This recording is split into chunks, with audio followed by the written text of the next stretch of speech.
Hi everyone, this is Jesse with farmingseattle.com. Today I'm going to do a video on a lot of plant cuttings that I'm working on. So this is Dip and Grow. This is liquid hormone.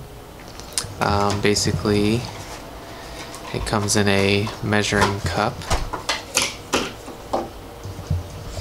Here's the concentrate. Here's the mixing cup. Basically there is a small, let's see if I can get that right there. There's a small fill line at the very bottom of this. You fill that up with the concentrate, and then I always fill it probably about, well, there's a 10x right here. Each one's dependent on what kind of, if you're doing hardwood cuttings or softwood cuttings. Hardwood's usually down here is what you fill it at because it needs a harder or a stronger concentration. So I'll just do it right in the middle, maybe a little bit above that, and that should be a good level to do. Today I'm going to do plum, peach, blackberry, hydrangeas, and any others, maybe some elderberry that I find. So this is part one, and I will do a few more videos as I go along. Okay, so for this one I'm going to do a cutting of a thornless blackberry, and if you see below each of these, we'll call that a node. So wherever it comes out a new plant or something, that's where we're going to do a cutting. And what I'll do is I want these pruned at 3 feet. So I am just going to probably cut this one right there.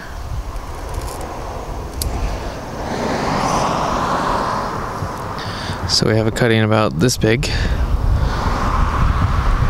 And a good way to estimate the size, see if I can get this down. Typically the size of your pruners, the length, is going to be 1 cutting. So I might be able to get 2 cuttings out of this. So that's thornless blackberry.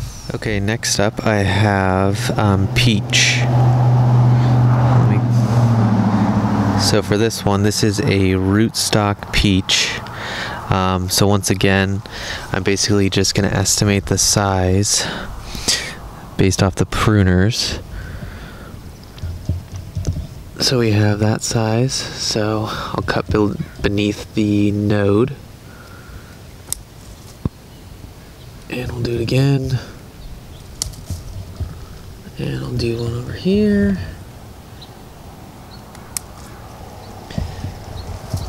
And those will be my peach cuttings.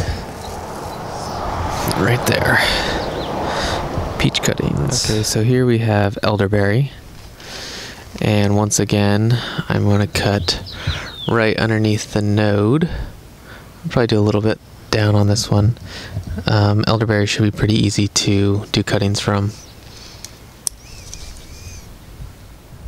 Okay, so for the elderberry, now I'm going to strip it down so that basically you don't want too many leaves on each cutting, because the more leaves, the quicker they dry out. So I am going to take off these bottom 2. I guess I should probably cut them.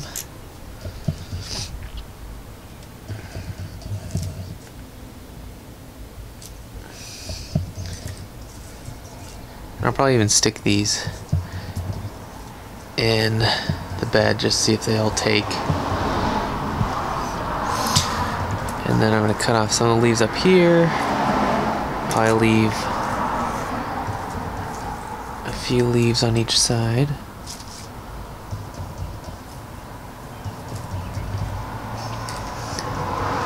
And finally, I'm going to take out the middle piece. You can kind of see it. Basically, that's where the new growth is going to start. So I'm just going to take that off. And that is my elderberry cutting. Thornless blackberry. I'm just going to trim this to size. right beneath the node, probably. See if I can make this into two. I'll take off the bottom one, and I'll leave one of these leaves on. Take some off.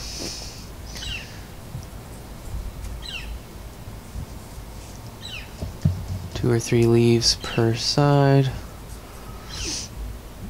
And I'm going to pinch off the top on this piece. And that way I have my thornless blackberry cuttings. Great. And peach should be pretty easy. Basically, I'm just going to strip this down. See if I can do this one-handed. Take off all the leaves beneath a certain amount. And leave about 2 or 3 leaves on the top. And there is my peach cutting. I'll pinch off the smaller leaves and then it's good to go. So that's part 2 or 3 now. No idea. Okay, for this part, filling up the dip and grow into the fill level in the cup. Make sure you wear gloves because liquid hormone is not good for you. And so you see the fill level right there. And I'm just going to see if I can kind of fill it up.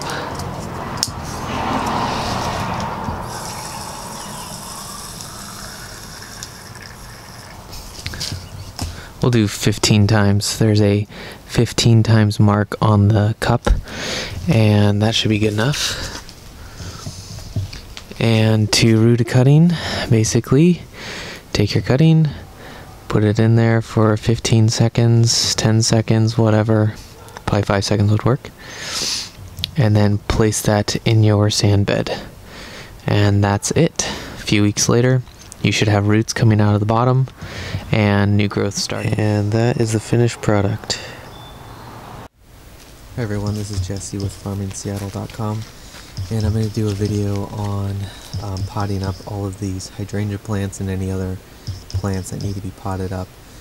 They've been in the propagation bed for probably a little over a month now, so they have new growth on them, and I checked the hydrangeas and they have little leaves coming out now, so they're definitely ready. As long as they have a good root system, they should be ready to come out and pot up.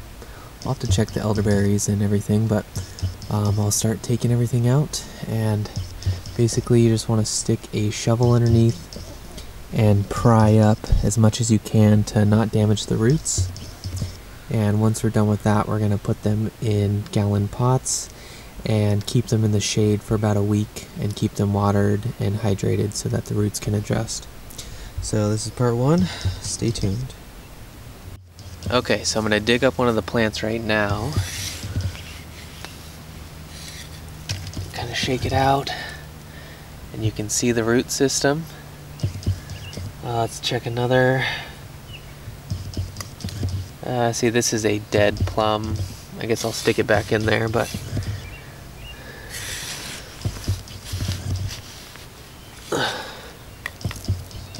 nothing yet. I don't know if this one's gonna survive, so I'll keep it in there for a few more weeks. Let's check this one.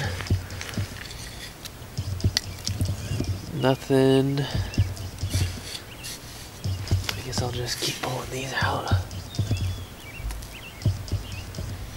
This one's obviously dead.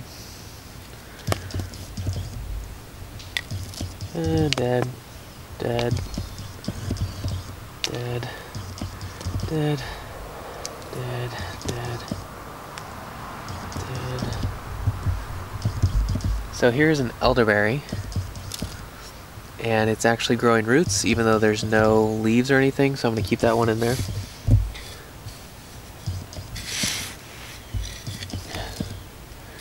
Keep this one in there.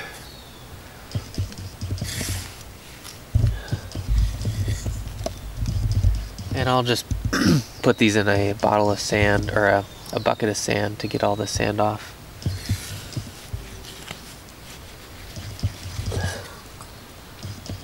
some more. And the next part is potting up the plants. Alright, so now I'm going to take out these old plants that didn't work and just make a hole in there.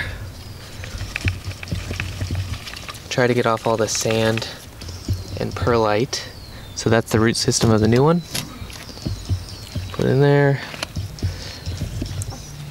And we're done with that.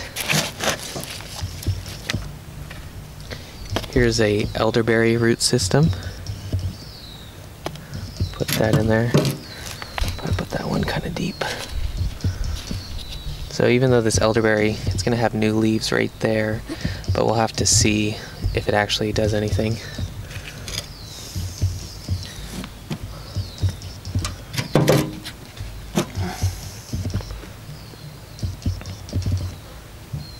And like I said, I'll keep these in the shade for about a week, and I'll water them every day, make sure they're nice and hydrated, and then the roots will be good, and then I'll put them in the greenhouse.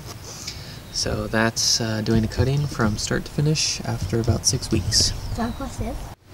Okay, and here's the finished product. 26 new plants potted up. Stay in the shade for about a week or so, and watering them every day, making sure they're nice and watered. Thanks for watching. Hey everyone, this is Jesse with farmingseattle.com, and I wanted to do an update on the plants that I have been propagating. These guys have been in a pot for about a week, and just showing the new growth on them. That is a hydrangea with its leaves coming out. The blackberries haven't done anything yet. The elderberries haven't put any leaves out yet, which is fine. We'll just keep watering them and see what happens. I'm not sure if they will or not. They might just grow new plants from the base. If you can see that one right there. But the buds are swelled up, but I just don't know if they'll do anything. And yeah, so that's the updates on the plants. I'll probably put these guys in the greenhouse in about a couple more days. It's supposed to be 80 degrees today, so don't want them to get fried just yet. They probably get about an hour of sunlight every day right now. And let's just do a quick video of the greenhouse. I have a program going right now. If you are in Seattle, these are all elderberry plants, and I have quite a bit. But basically, if you shop through my affiliate link, my Amazon affiliate link, you let me know how many items you bought, and then come pick up some free plants. So each item you buy on Amazon, you can get a free elderberry plant right now. And yeah, so I'll do some more videos later. Thanks for watching. Another thing I forgot to mention is that at this point I will give the new plants some fertilizer, and so I'm using this Dr. Earth 444 organic fertilizer right there. I think it's about 15 bucks. You can buy it through Amazon. I'll pour some in a cup like that, and just use a tablespoon scoop and give it to all the plants. So let's go do that now. And just give each one a little bit of fertilizer just on top, and that way every time I water them, they'll get plenty of nutrients and everything to grow quite well. Alright, thanks for watching.